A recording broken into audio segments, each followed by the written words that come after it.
dicho, esta unidad número 10, vamos a hablar un poquitito de lo que es el matrimonio y la filiación.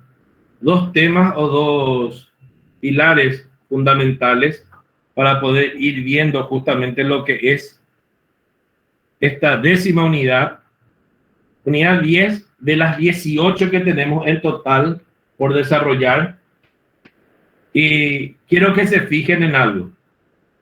En esta unidad, como les dije hace rato, hay más de 30 artículos. 30 artículos porque habla del Código Civil, del Código Penal. Algunos voy a ir pasando un poco rápido y en el momento que prepare el resumen, en el momento que les vaya diciendo cuáles son los que vamos a estudiar, les voy a ir marcando. Reitero, esto coloqué todos los artículos que hacía mención en referencia a lo que es el matrimonio, de lo que es la filiación, para que tengan conocimiento general en cuanto a esto. Más aquellos que vamos a usar o aquellos que vamos a citar en el examen, voy a ir preparando de una forma diferente. Reitero entonces, matrimonio y filiación. Dos cuestiones a tener en cuenta, dos pilares a ser manejados. Cuando hablamos de matrimonio, nos referimos a la unión del hombre y la mujer en búsqueda de una vida plena. Hacemos mención a lo que es la unión a través del registro civil. Un matrimonio en lo civil. De hecho, todos los artículos, toda la cuestión de esta primera parte de la unidad es referente a lo que dice la ley. No habla de un matrimonio religioso, habla de un matrimonio legal o a través de la ley, enmarcado a lo que dice el Código Civil paraguayo.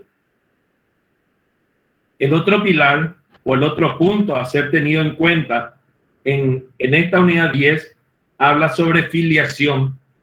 ¿Qué es o qué se entiende por filiación? Hace mención al vínculo de unión, a la unión que existe entre ascendientes y descendientes. O sea, el vínculo que existe entre papá y mamá y los hijos. Eso es lo que denominan como filiación. Reiterando, dos pilares o dos temas bien importantes que diferencian a lo que es esta unidad número 10. El matrimonio y la filiación. Y para ello vamos a tener en lo siguiente. Primero, naturaleza jurídica, el matrimonio como un contrato, la validez del matrimonio de acuerdo a lo que dice la ley número 1/92, la vinculación de la medicina legal, los casos de peritaje de medicina legal, o sea, los exámenes que se tienen que hacer, los futuros contrayentes, el novio y la novia, en cuanto a la medicina legal, la impotencia como causal de anulabilidad del matrimonio, el impedimento por enfermedad infectocontagiosa, el alcance de la prohibición legal y los posibles conflictos en cuanto a las disposiciones constitucionales. Ahí vamos a hablar de algunos artículos más de la Constitución Nacional del Paraguay, del artículo 49 en adelante. Vamos a ir citando y viendo justamente algunos artículos para tener en cuenta también. Luego, esto es en cuanto a lo que se refiere al matrimonio. Los primeros 8 puntos hablan de lo que es el matrimonio. Luego pasa al punto número 9 hasta el 16, o sea, los siguientes 8 puntos, para hablar sobre lo que es filiación, concepto de filiación, clases de filiación, las pruebas admitidas en cuanto a nuestro sistema legal para determinar la paternidad y maternidad, la protección prenatal, de acuerdo a lo que dice el Código Civil, el Código de la Niñez y Adolescencia, el valor de las pruebas genéticas, su validez, como así también la acción de filiación, y ahí empieza a hablar de los artículos 234 del Código Civil hasta el 249, si no me equivoco. Luego, los hechos punibles, los hechos que son castigados en el Código Penal paraguayo en cuanto al estado civil, el matrimonio y la familia. Reitero entonces, estos son los 16 puntos de que se compone esta unidad número 10. 16 ítems en total. Los primeros 8 para hablar sobre matrimonio. Y los siguientes, a partir del 9 hasta el 16, para hablar en cuanto a filiación. Comenzamos hablando un poquitito de lo que es el matrimonio como una sociedad. Hablamos de sociedad porque nos referimos a la parte legal, al matrimonio civil. Es una sociedad porque a partir de ahí surge un vínculo que une al hombre y la mujer, no solamente en la parte de lo que es perpetuar para la especie, sino que también que conllevan la carga social, que quiere decir que a partir de ahí empiezan derechos y obligaciones para ambos. Reitero, el matrimonio es una sociedad de hombre y mujer que se unen para perpetuar la especie, para ayudarse, para socorrerse y para llevar el peso de la vida y compartir el destino. Ese es el ideal de lo que se entiende o se quiere por matrimonio. En pocas palabras o resumiendo, podemos decir que el matrimonio es la unión del hombre y la mujer para el establecimiento de una plena vida de comunidad.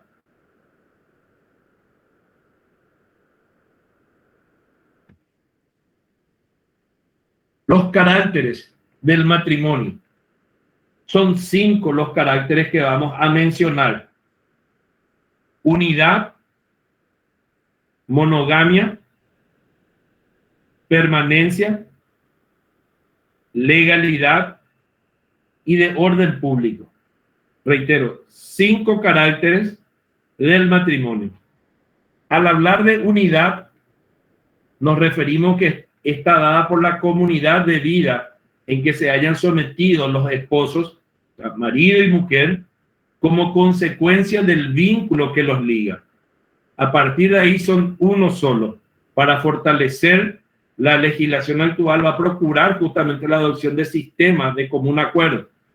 Otra de las características o otro de los caracteres del matrimonio adoptado por nuestra legislación en el Paraguay es la monogamia. ¿Qué se entiende por monogamia?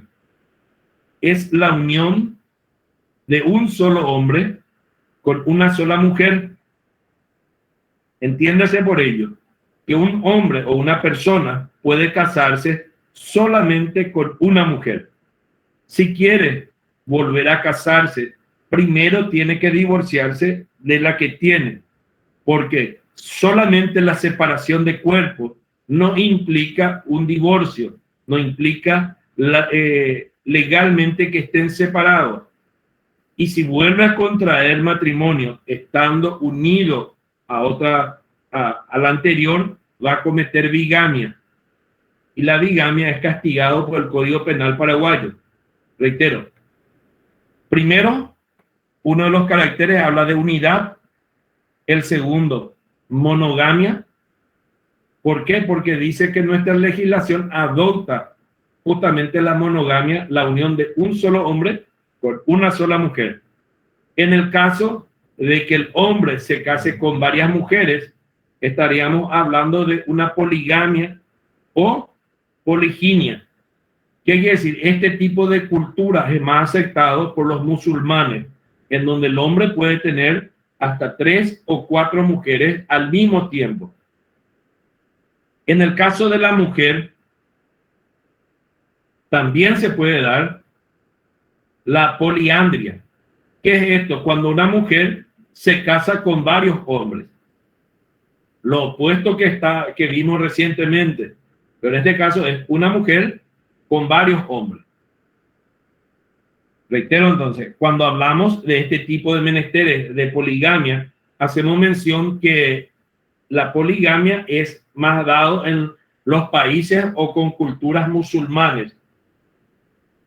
La poligamia en el Paraguay, voy a hablar siempre en lo referente a la legislación paraguaya, en lo referente a la tipificación del Paraguay, entiéndase bien, la poligamia, o sea, el casarse con más de una mujer sin antes separarse o divorciarse del anterior, es denominado poligamia. ¿Por qué? Porque solamente la monogamia es admitida en nuestra legislación. Y la poligamia es castigada con una expectativa de pena de hasta 3 años. ¿Qué quiere decir? Que si hay un caballero, un ejemplo, vamos a ver, Francis, se casa con una mujer, luego se pelea con esta mujer y vuelve a casarse con otra sin separarse de ella, va a cometer poligamia y entonces puede ser denunciado y puede ir preso hasta 3 años. ¿Entienden? Es un ejemplo nada más estoy dando, o cualquiera ahí, estoy dando un ejemplo. Mismo puede ser el caso, yo cometa eso, ¿verdad? Pero uno puede, si quiere, casarse 10 veces. No hay problema en cuanto a eso. La idea, ¿saben cuál es? Que el que se quiere casar, que se divorcie primero del anterior. Un ejemplo, yo estoy casado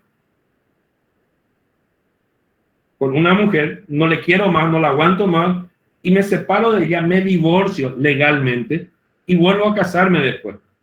Lo propio ocurre. Al día siguiente o dentro de 6 meses más, ya no le quiero más a mi nueva mujer y me vuelvo a divorciar. Y me vuelvo a casar por 3.ª vez. Y digo esto porque, aunque ustedes no crean, hay personas que se casan hasta 5 veces. Yo conozco, por lo menos en lo particular, un colega, un abogado, que ya se casó 5 veces. 5 veces ya se casó. No sé si le tomó el hábito o el gusto, pero reitero, uno se casa una vez, no le funciona.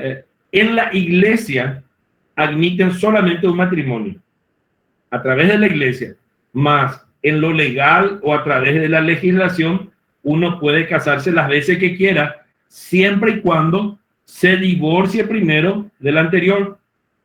El casarse es barato. Si vamos a ir a números, sin hacer fiestas, sin hacer aquello, el casarse estamos hablando de 500.000, 1 millón de guaraníes máximo. ¿Cómo máximo? Para casarse. Para divorciarse, estamos hablando 5 millones como mínimo. ¿Por qué? Porque hay que publicar, hay que hacer unos cuantos pasos y el abogado cobra también.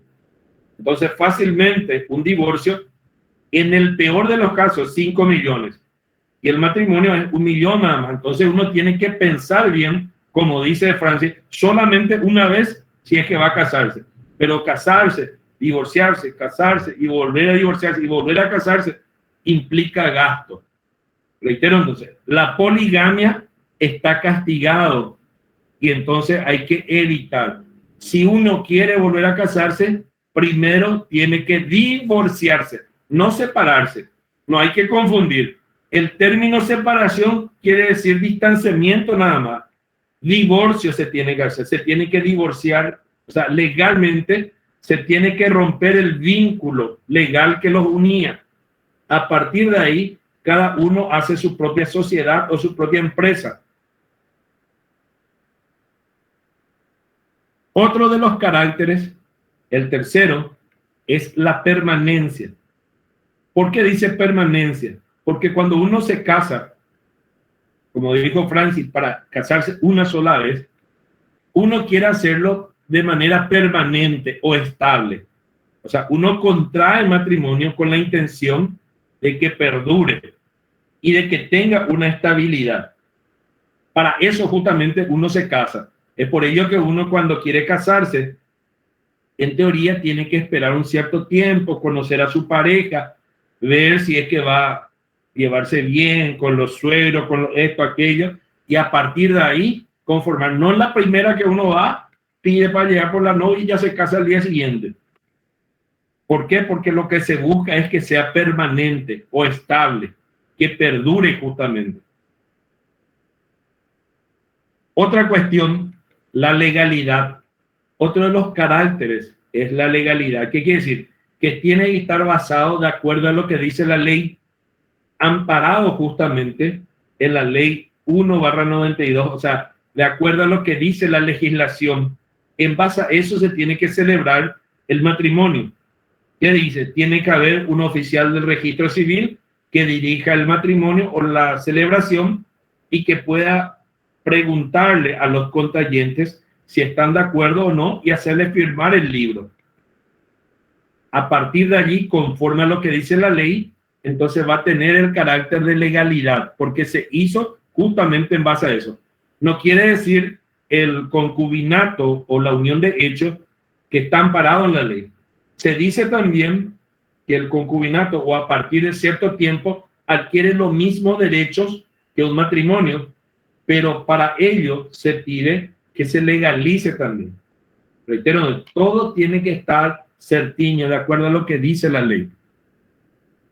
De orden público. ¿Por qué el carácter del matrimonio se dice que es de orden público? Porque el vínculo o la unión entre un hombre y una mujer se hace justamente para conformar o formar familia. Y es el fundamento de la sociedad. A partir de ese vínculo, de esa unión, se conforma la familia. Y la familia es la célula o el núcleo de una sociedad.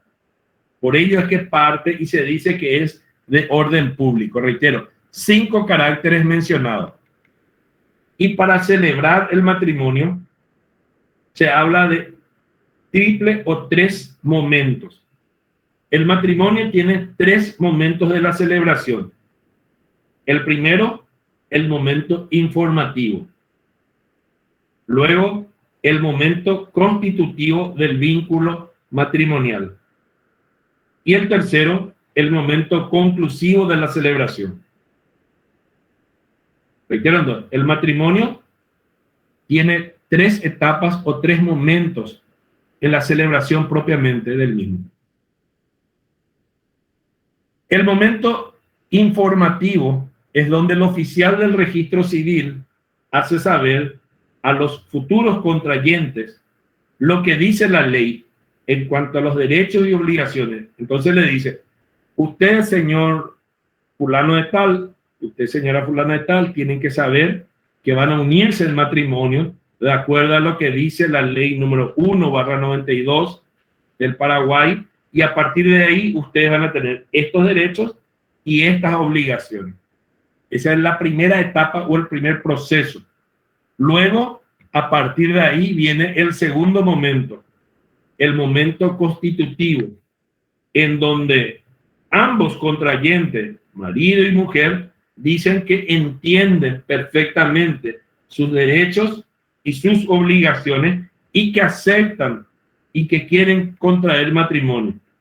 Reitero, el momento constitutivo es justamente cuando marido y mujer dicen que entienden sus derechos y obligaciones y que entienden lo que dice la ley en cuanto a eso y que quieren hacerlo y que aceptan. Y en el tercer momento, aparte de aceptar y de firmar, llega la parte conclusiva. En este momento conclusivo es cuando justamente el oficial ya ha informado de los derechos y obligaciones, los contrayentes entendieron y han firmado, y se tiene que redactar un acta. ¿Para qué? Para asentar en ese documento que se celebró un matrimonio y en la cual, una vez terminada eso, firman ambos, marido y mujer, y se les entrega la libreta civil. A partir de ahí concluye el acto matrimonial. Reitero, en lo referente a lo civil. No estamos hablando de un matrimonio religioso, estamos hablando en materia civil. Aquí empezamos con lo que es la naturaleza jurídica del matrimonio. ¿Y qué es o cuál es la naturaleza jurídica? Se dice que es un acto jurídico bilateral. Bilateral en el sentido que tiene los contrayentes, marido y mujer, y a la vez integrado por la actuación de una tercera persona, que en este caso es el encargado del Estado, el representante del Estado, que es el oficial del registro civil, que es la autoridad competente para dirigir el matrimonio. Entonces decimos, es un acto jurídico bilateral constituido por la manifestación de voluntad de los contrayentes, marido y mujer.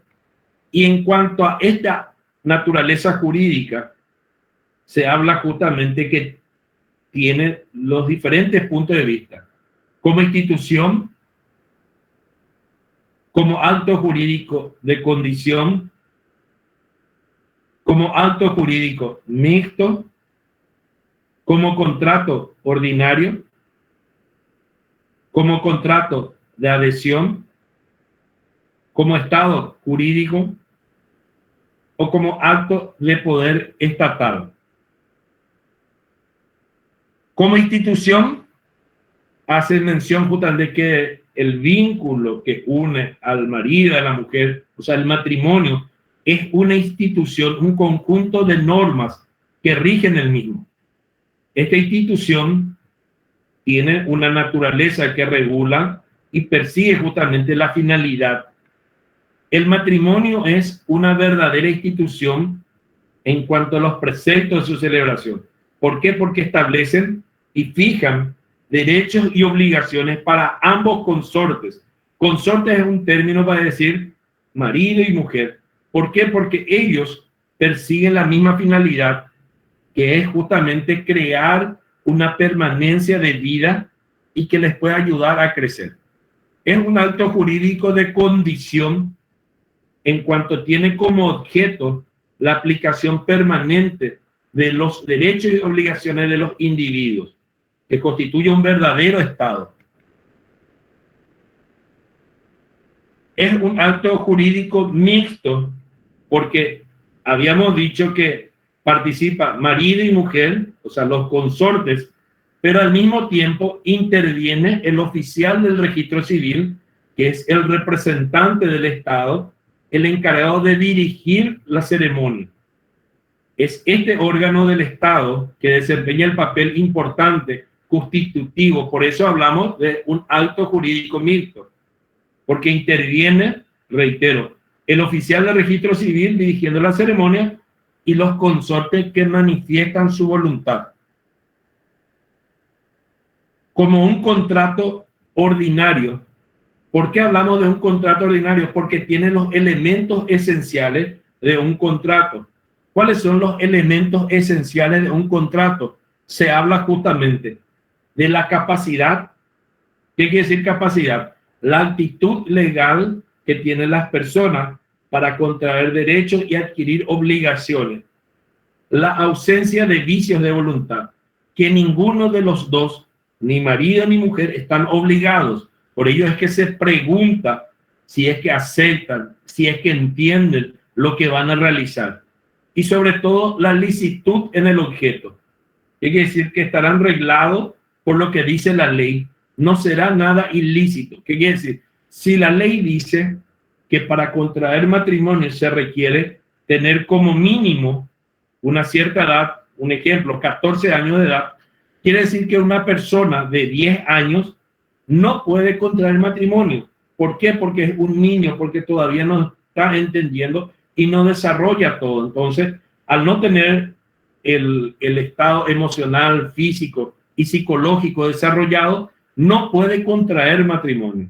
Tampoco pueden contraer aquellos, de acuerdo a la ley que vamos a citar, como ser, por ejemplo, esas personas que hayan atentado o acabado con la vida de uno de los consortes, no puede contraer matrimonio con la que quedó sobreviviente.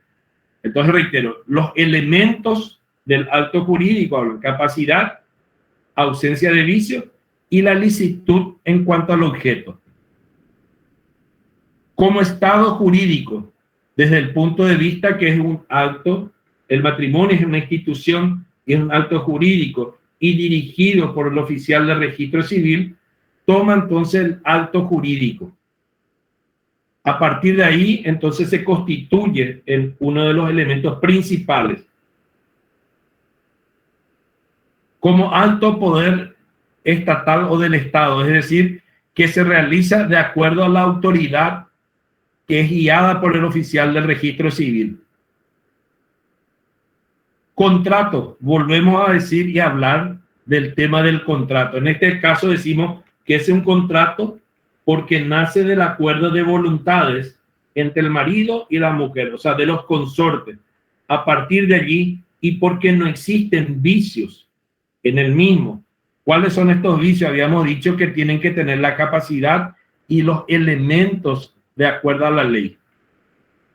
Está definido como contrato justamente porque habla del acuerdo de voluntades encaminados para producir efectos jurídicos y obligaciones. Es así que se puede afirmar que el matrimonio reúne los elementos propios de un contrato. Su validez en el Código Civil paraguayo y la ley número 1/92. La ley 1/92 es una ley que modifica algunos artículos nada más del Código Civil. En referencia, cuando hablemos siempre de la ley 1/92, nos vamos a referir al Código Civil, solamente que son, reitero, modificaciones, ya que el Código Civil en principio es del año 87 y estas modificaciones fueron introducidas en el año 92 por criterios que se fueron acomodando a los cambios que surgieron. En principio, habla de que el artículo 132 del Código Civil menciona que uno de los requisitos para la validez del matrimonio es la capacidad de contraer matrimonio, de forma y validez en cuanto a lo que dice la ley. Capacidad no hace mención a dinero, sino que la capacidad dice la actitud legal, o sea, ser mayor de edad. El artículo 4 de la ley 1/92, que es una reforma parcial del Código Civil, menciona justamente que el matrimonio es la unión voluntaria, concertada entre el varón y la mujer, legalmente apto para ellos. Este artículo 4 y el artículo 5, ambos aparecen, ambos salen en el examen. Entonces, a medida que vamos hablando, algunos de los que recuerdo así de cabeza, ya les voy a ir diciendo para que vayan marcando. Los que no le digo, o probablemente no salen o me olvidé, pero lo más seguro es que no aparezcan en el examen. Estos sí aparecen. Artículo 4 de la ley 1/92, que habla de qué es el matrimonio, cuando define al mismo como la unión voluntaria. ¿Entienden? Voluntaria, ¿qué quiere decir? Que no están obligados ni el hombre ni la mujer para contraer matrimonio. Entonces dice, el matrimonio es la unión voluntaria entre el varón y la mujer, legalmente apto para ello. ¿Qué quiere decir? Que de acuerdo a lo que dice la ley, a los reglamentos, los requisitos de la ley, pueden contraerlo. Artículo 5 de la ley 1/92 hace mención, no habrá matrimonio sin el consentimiento libremente expresado. Es decir, si uno de los dos, o el marido o la mujer, no manifiesta que quiere contraer matrimonio, no se puede celebrar. Es por ello la importancia que el oficial del registro civil dirija las preguntas y pone interrogatorio y le diga al hombre, señor fulano de tal, ¿acepta usted como esposa a la señora fulana de tal? Y él le diga sí. Y después haga la misma pregunta al otro lado para poder rectificar si entiende y comprende el alcance.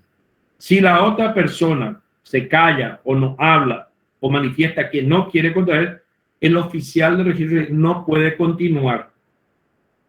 ¿Por qué? Porque dice el artículo 5 que si no hay consentimiento libre, o sea, ¿qué dice? Si no es, esa persona es obligada, el oficial no puede continuar con el matrimonio, de acuerdo al artículo 5. Reiterando, los elementos para su validez es capacidad, ausencia de vicios, ilicitud en el objeto. 3 elementos a tener en cuenta en cuanto a la validez del acto. Fíjense entonces en estos 3 elementos. La capacidad, la ausencia de vicios en la voluntad, la licitud en el objeto, la vinculación con la medicina legal. En cuanto al matrimonio, el Código Sanitario, otra de las leyes que vamos a hablar, la ley 836, que habla del Código Sanitario, nos habla de 3 artículos. 3 artículos que vamos a tener en cuenta. Primero, el artículo 61. Dice lo siguiente, que para poder contraer matrimonio, para poder casarse, tanto el hombre como la mujer tienen que ir a hacerse un examen médico en el Ministerio de Salud Pública y Bienestar Social. ¿Para qué? Para poder saber si ninguno de los dos padece una enfermedad que pueda poner en peligro la salud del otro contrayente. Hay que saber si el hombre o la mujer, alguno de ellos no tiene una enfermedad infecto-contagiosa. Y si es que lo tuviese, entonces a sabienda, el otro tiene que decir si acepta de igual manera contraer matrimonio. Reitero, artículo 61, se tiene que hacer ese examen exigido justamente y se tiene que hacer en un hospital público, dependiente del ministerio justamente, habilitado para tal efecto. Artículo 61 de la ley 836. El artículo 62 de la misma ley dice que una vez hechos los exámenes prenupciales, se debe comunicar porque el ministerio va a expedir un certificado médico prenupcial. Artículo 62, hechos los exámenes, el ministerio va a dar el certificado médico prenupcial donde diga si están libres de enfermedades infectocontagiosas o no. Con este documento tienen que ir hasta la oficina del registro civil donde van a presentar la documentación correspondiente, como ser fotocopia de cédula, de los consortes, como también de los testigos, y el encargado de la oficina del registro civil va a tener que exigir ese documento o ese certificado prenupcial, de acuerdo a lo establecido en el artículo 63. Reitero, artículo 61, 62 y 63 del Código Sanitario que habla del examen prenupcial.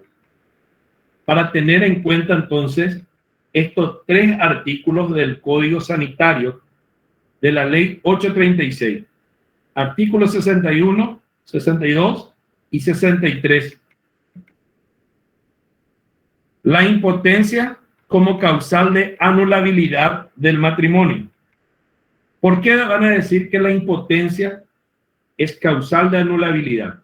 ¿Por qué? Porque normalmente el hombre y la mujer se unen en matrimonio para poder tener familia, para poder procrear, para poder aumentar los miembros de una sociedad, porque se dice que la familia es la base de la sociedad y en esas miras justamente es que se ve si el hombre o la mujer no pueden o son impotentes, entonces se puede solicitar la anulabilidad. Se dice anulabilidad porque no es nulo, porque se hizo todo de acuerdo a lo que dice la ley, pero en el momento de la intimidad, en el momento de la relación, no pudieron concretar o disolver el matrimonio propiamente dicho. ¿Por qué? Por impotencia.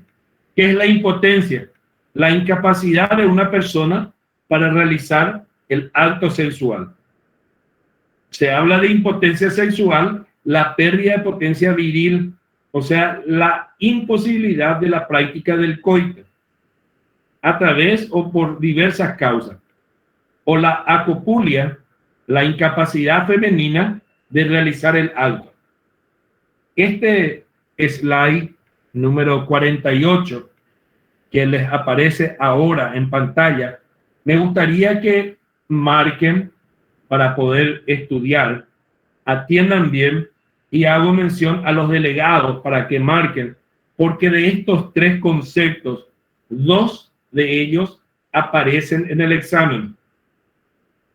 Reitero, estoy avisando con tiempo y forma para que marquen de estos tres conceptos que están ahora: la impotencia, impotencia sexual y acupulia.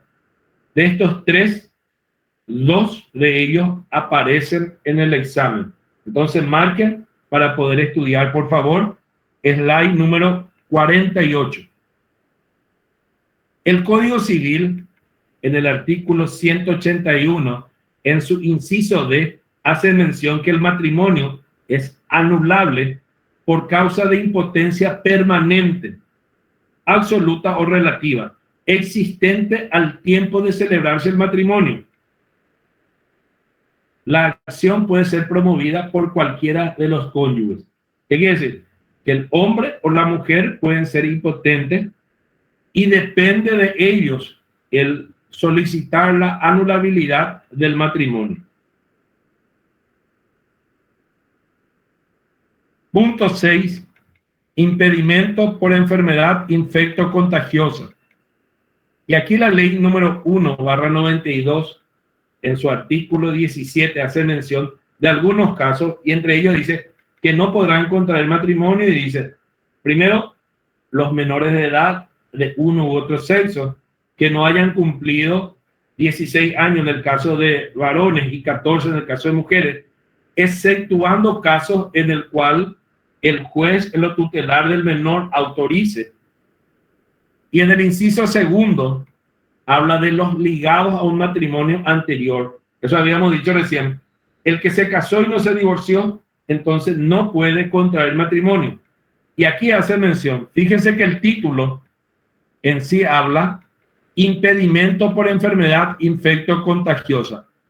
Y el artículo 17, en el inciso tercero y cuarto, hace mención que no pueden contraer matrimonio los que padezcan enfermedad crónica contagiosa o transmisible por herencia, excepto matrimonio en extremo caso o en beneficio de los hijos comunes, si es que ya hay hijos de por medio. O también, en el inciso cuarto, los que padezcan enfermedad mental crónica, aquellos que les priven el uso de la razón, y es por ello que se dicen que no pueden contraer el matrimonio los que tienen enfermedad mental. Habíamos hablado de esto en la unidad número 7, que hablaba de psiquiatría forense justamente. Alcance de la prohibición legal. Aquí citamos artículos desde el 139 en adelante, y les voy a ir citando nada más. De hecho, reitero, cuando llegue el momento del repaso general o cuando tengan que estudiar, les voy a ir diciendo cuáles son los artículos que realmente vamos a estudiar, porque aquí aparecen varios artículos, más de 10 artículos, y que no hay necesidad de que estudien tanto. En el artículo 139 del Código Civil hace mención que no pueden contraer matrimonio los varones antes de los 16 años y la mujer antes de cumplir 14 años, excepto autorización judicial. Reitero, esto se hace, ¿por qué? Porque la mayoría de edad se obtiene recién a los 18 años. Y entonces se habla que a los 18 años recién uno puede tener la capacidad de hecho, y al tener la capacidad de hecho, contraer matrimonio si él quiere y cuando quiere. Antes de ser mayor de edad necesita la autorización de los padres o del tutor. Y si es que hablan de una edad menor de 16 para un varón o menor a 14 para una mujer, una autorización del juez tutelar en lo menor. No pueden contraer matrimonio entre sí, de acuerdo a lo que dice el artículo 140 del Código Civil, los ascendientes y descendientes en línea recta. ¿Qué quiere decir? El padre con la hija o la madre con el hijo. Tampoco los hermanos entre sí. Y los parientes afines en línea recta.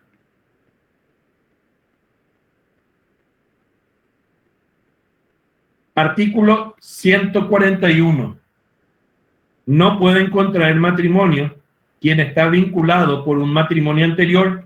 Es el caso que habíamos hablado, porque al contraer matrimonio, al violar este artículo 141 del Código Civil, va a sancionarse o se le va a castigar de acuerdo a lo que dice el artículo 224 del Código Penal, que castiga a la bigamia. ¿Qué quiere decir? El que se casa más de una vez sin antes separarse del anterior. Artículo 142. No pueden contraer matrimonio entre sí las personas de las cuales una ha sido condenada como autor o cómplice en el homicidio consumado, frustrado o tentado del cónyuge de la otra. Un ejemplo: cuando Luis mata al esposo de María y después Luis quiere casarse con María, no puede hacerlo si es que se es demostrado que este Luis acabó con la vida del esposo de María. No pueden contraer matrimonio el interdicto por enfermedad mental, artículo 143 del Código Civil. Reiterando, el que tiene enfermedad mental no puede casarse. ¿Por qué? Porque él no está lúcido, no entiende lo que hace, entonces no puede contraer matrimonio. Artículos 144, 145, 146, 147, 148 y 149 del Código Civil hacen mención también a las prohibiciones en cuanto a esta disposición. En cuanto a la Constitución, aquí sí vamos a detallar porque son apenas 4 a 5 artículos. Primero empieza hablando del artículo 46, donde dice la igualdad de las personas. Todos los habitantes de la República del Paraguay son iguales en dignidad y en derecho. No se va a admitir discriminaciones y el Estado va a tener o va a ser el encargado de remover los obstáculos e impedir los factores que mantengan o propicien esto. Cuando habla de todos los habitantes, dice a todos los que vivan en el Paraguay. Aquí no está diciendo solamente que son la igualdad de las personas a los paraguayos, sino que dice a todos los que vivan en el Paraguay. Tendrán los mismos derechos y obligaciones y se deben respetar su dignidad y sus derechos. Artículo 49. Tema de examen. Si quieren marcar el artículo 49 de la Constitución Nacional del Paraguay, artículo 49 de la Constitución, sale en el examen. Dice, de la protección de la familia. La familia es el fundamento de la sociedad. Se promoverá y se garantirá su protección de manera íntegra. Marquen artículo 49, 50 y 51. El 50. Artículo 50 de la Constitución del Paraguay, del derecho a constituir familia. Toda persona tiene el derecho a constituir familia, en cuya formación y desenvolvimiento la mujer y el hombre tendrán los mismos derechos y obligaciones. Atiendan bien este artículo 50 de la Constitución del Paraguay. Es algo justamente innovador, porque antes de la Constitución del año 92 se decía o se presumía que la mujer era para la casa y que la mujer no tenía los mismos derechos y obligaciones que el hombre, que la mujer tenía más obligación que derechos. A partir de la Constitución del 92 se garantizó que tanto hombre como mujer tienen los mismos derechos y obligaciones. Es por ende que se dice que tanto el hombre como la mujer pueden trabajar, pueden estudiar, pueden ayudar a la formación de los hijos. Se quitó el criterio de que la mujer era de la casa y que la mujer solamente servía para eso y que no podría opinar o hablar en cuanto a la formación de la familia. Artículo 50 de la Constitución del Paraguay. También tema de examen. Artículo 51. del matrimonio y los efectos de la unión de hecho. Unión de hecho se refiere a los concubinatos. La ley va a establecer cuáles son las formalidades en cuanto a la celebración del matrimonio. Es por ello que habla en la ley número 1/92 de los 3 momentos de la celebración y cuáles son los requisitos para la celebración del matrimonio entre el hombre y la mujer. Los requisitos para contraer, como así también las causas de separación, de disolución y sus efectos. Y el régimen de administración de bienes. ¿Por qué?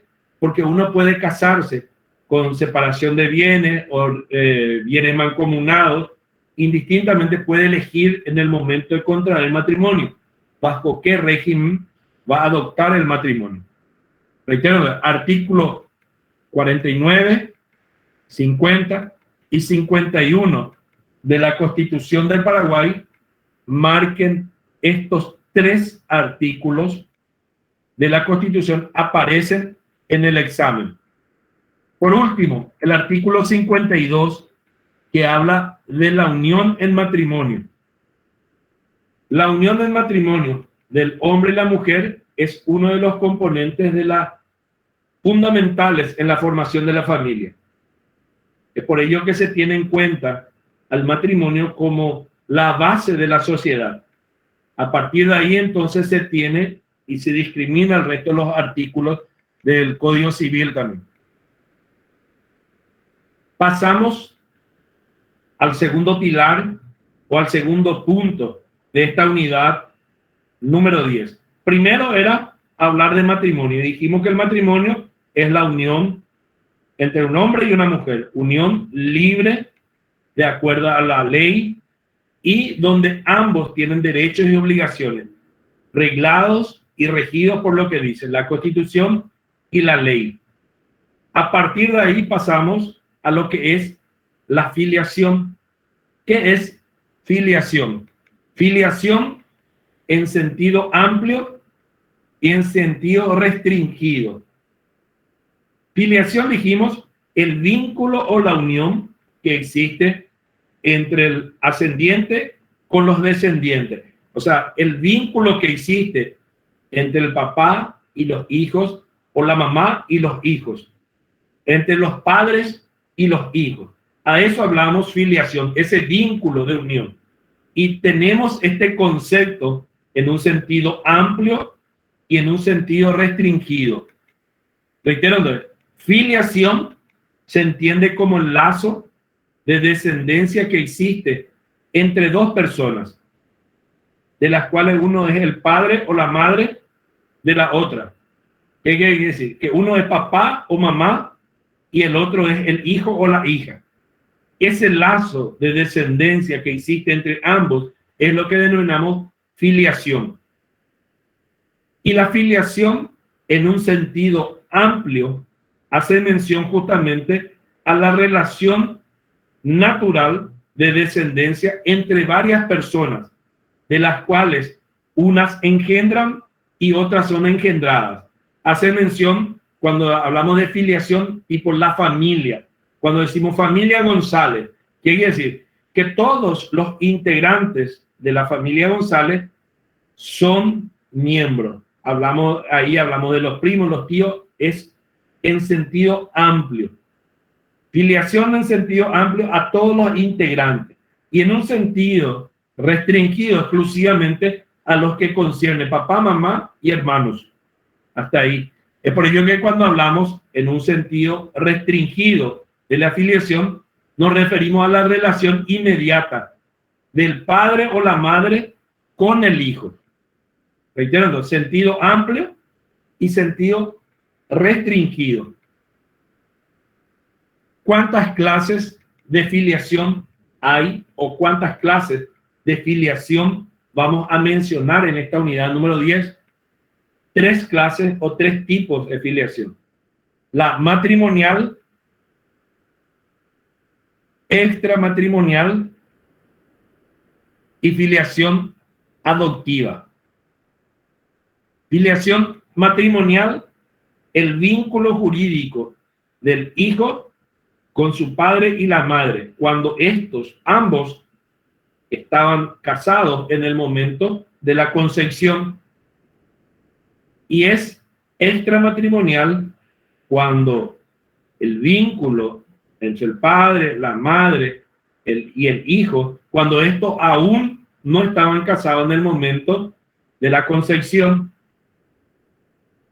y es adoptiva cuando se hace a través de un procedimiento reglado por la ley y seguido por un juez, en la cual el juez, a través de una sentencia definitiva, le confiere la calidad de hijo con los mismos derechos y obligaciones a uno que no tiene tal vez la misma sangre, pero por ley pasa a ser integrante y componer la familia. Reitero, entonces tenemos la filiación matrimonial, extramatrimonial y adoptiva. ¿Cuáles son las pruebas admitidas por nuestro sistema legal? Primero, antes que nada, se tiene en cuenta el valor del acta de nacimiento. Ese documento, ese papel donde se estampa y donde figura quién es el padre y la madre. El primer valor es ese documento. El acta de nacimiento es el primer documento donde se identifica a una persona. Este documento tiene que constar el nombre completo de la persona, la fecha de nacimiento, el día, la hora, y sobre todo es reconocido por el padre y la madre, o sea, le dan los apellidos. Reitero, en este documento se hace constar el nombre completo de la persona inscrita, del hijo o la hija, ¿verdad? El nombre de los padres, el lugar de nacimiento, hacer figurar si nació en Ciudad del Este, Presidente de Franco, Minga Guazú, la fecha de nacimiento, 28 de septiembre del año 2021, la hora de nacimiento, 18:44, y todos los datos que se exigen justamente para tal efecto. Reitero, ese es el primer documento que tiene valor legal, que es el acta de nacimiento. Asimismo está el certificado, este certificado que es expedido por el Ministerio de Justicia y Trabajo en la Dirección de Registro Civil del Estado de la Persona. Es este el modelo del certificado de nacimiento. La identificación del hijo o del niño comienza con el nombre que es un atributo importante y que está configurado por el nombre y el apellido, en este caso el sobrenombre, para poder identificar justamente al grupo. En las localidades del interior se acostumbra justamente a ver, es el hijo de don fulano. Cuando se dice que nació y creció y se acostumbra, no, se ha gesado y trajo don fulano era el hijo del Señor. ¿Por qué? Porque en las campiñas o en las ciudades se lo identifica de esa manera. Se sabe que es su hijo o hija y se lo tiene, y por eso se consiente también la presentación de testigos. En el caso de que no sea reconocido legalmente, la presentación de testigos. En cuanto a su protección prenatal, habla de 4 artículos.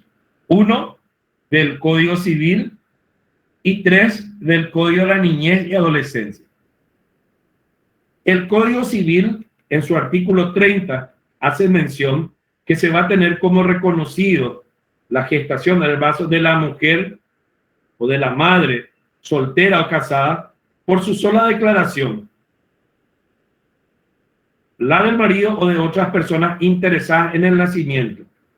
Y el artículo 9 del Código de la Niñez y Adolescencia habla de la protección de las personas por nacer. Es por ello que se dice que se va a garantizar desde el momento de la concepción hasta 45 días después del parto la protección del recién nacido. Luego habla del procedimiento sumario en cuanto al desconocimiento o contestación de filiación. Procedimiento sumario quiere decir que se va a tratar de un procedimiento rápido que se va a tener en cuenta en el caso de filiación o reconocimiento del hijo. Y el artículo 184 que habla que el ADN es la prueba pericial que va a ser reconocida y la cual da un 98% de fiabilidad. El valor de esta prueba genética, o sea, del ADN, es justamente uno de los que va a ayudar y que tiene una elevada fiabilidad en cuanto a sus resultados de la prueba de ADN que va a conducir a determinar si es que es o no el padre. La validez del mismo. En la justicia se aceptan, aquí hablamos de los 3 tipos de pruebas o 3 formas de reconocer. Primero, la documental, que habíamos dicho, cuando se reconoce a través del certificado de nacimiento o de la cédula ya, ¿verdad? Si se tiene el documento, entonces a través documental. O si es que el hijo no fue reconocido, entonces a través de manera testifical. Habíamos dicho en los lugares alejados, en las provincias, en las campiñas, en la campaña, en esos lugares del fondo, donde no hay oficina de registro civil y donde la gente, o sea, esto estoy hablando de hechos anteriores. Hoy por hoy en cada ciudad ya hay una oficina del registro civil, pero en el caso de que no hubiese y que no sean reconocidos en vida por los padres, a través de los testigos que van a poder decir sí, que es hijo o hija del señor o de la señora fulana de tal, y van a servir como medio de prueba. Y la tercera es la prueba pericial o la prueba de ADN, que va a ser solicitada justamente por los juzgados. Reitero, 3 formas o 3 tipos de prueba: documental, testifical y la pericial. El Código Civil, en sus artículos 234 en adelante, también hace mención de la acción de filiación. Y aquí dice que los hijos tienen la acción para ser reconocidos por sus padres. ¿Qué quiere decir? Si en vida uno no recibió el apellido del padre, que es lo que normalmente ocurre, el hijo puede solicitar esto incluso cuando tiene la mayoría de edad o cuando él crea conveniente. ¿Por qué? Porque esta acción es imprescriptible e irrenunciable. Uno puede solicitar ser reconocido por su progenitor y esto se tiene que hacer de acuerdo a lo que dice la ley, artículo 234 en adelante del Código Civil paraguayo. El 235 hace mención de la posesión del estado de hijo que se establece por la existencia de los vínculos relacionados a la filiación o parentesco.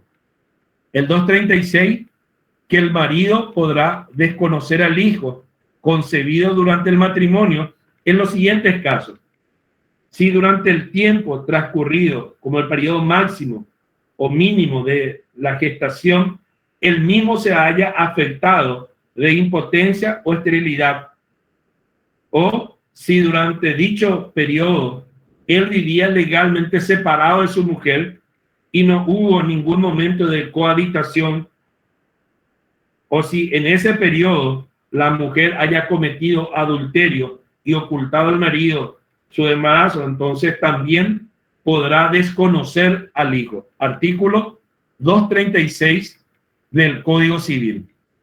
El 237, que dice que mientras viva el marido, solo a él compete el ejercicio de la acción de desconocimiento de la paternidad. El 238, 239, 240 y 241 habla de los efectos de la filiación.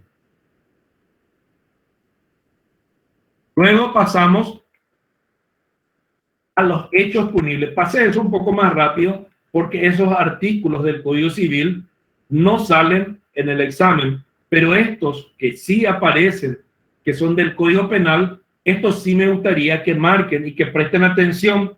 De hecho, les quiero pedir un poquito más de tolerancia, tal vez 10 minutos más, y después ya les libero para que puedan disponer de su tiempo. El artículo 223 del Código Penal hace mención al tráfico de menores. ¿Por qué se habla de esto? Justamente porque hay personas que, viviendo o atendiendo la ligereza o la necesidad de otros, trafica o compra los hijos. y lo hace para el tráfico de menores, en algunos casos para adopción internacional y en otros inclusive para el tráfico de órganos. Reitero, el 223 castiga el tráfico de menores y dice que el que explota la necesidad o ligereza o inexperiencia del titular de la patria potestad, del papá o la mamá, en este caso, va a ser castigado. Artículo 224, tema de examen. Bigamia. El caso que habíamos dicho, ¿qué pasa si uno se casa 2, 3, 4 o 5 veces sin antes haberse divorciado de los anteriores? Va a cometer bigamia y va a ser castigado con una pena privativa de libertad hasta 3 años. El que contrajera matrimonio estando casado o el que a sabiendas contrajera matrimonio con una persona casada será castigado. También se castiga al que contrae matrimonio, a ambos. Artículo 224 del Código Penal, marquen para estudiar porque es tema de examen. Artículo 225, incumplimiento del deber alimentario, la prestación alimentaria.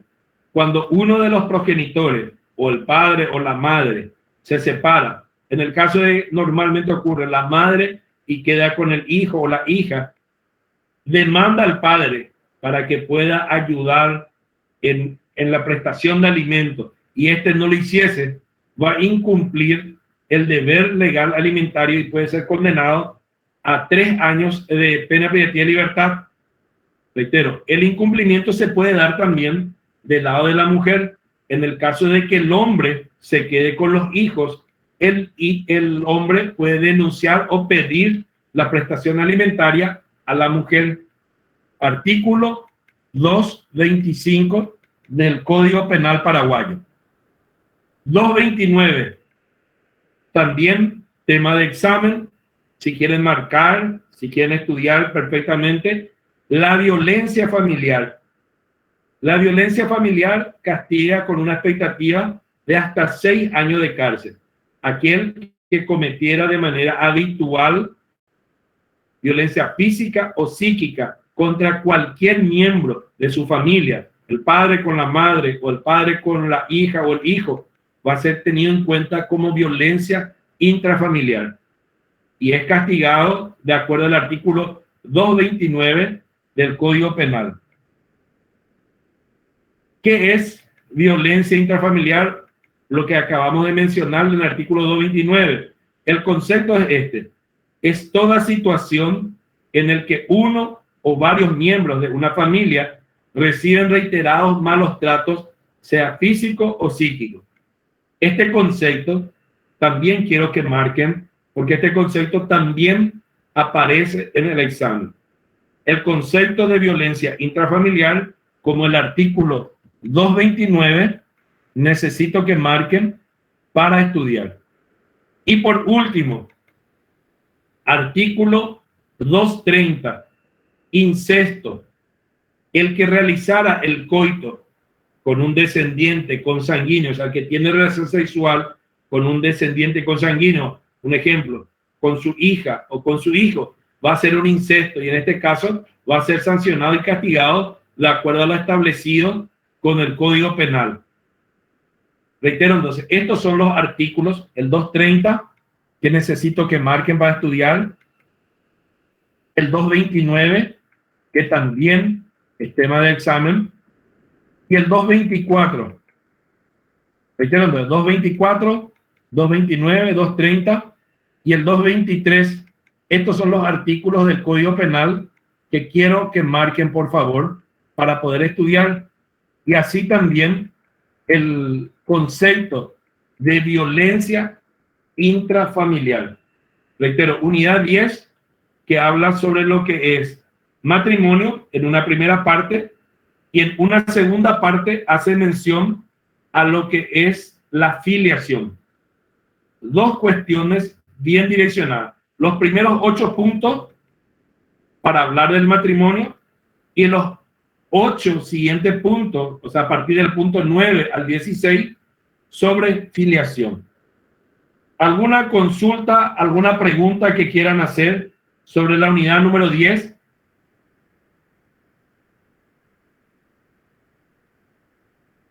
Pregunta, consulta. Bueno,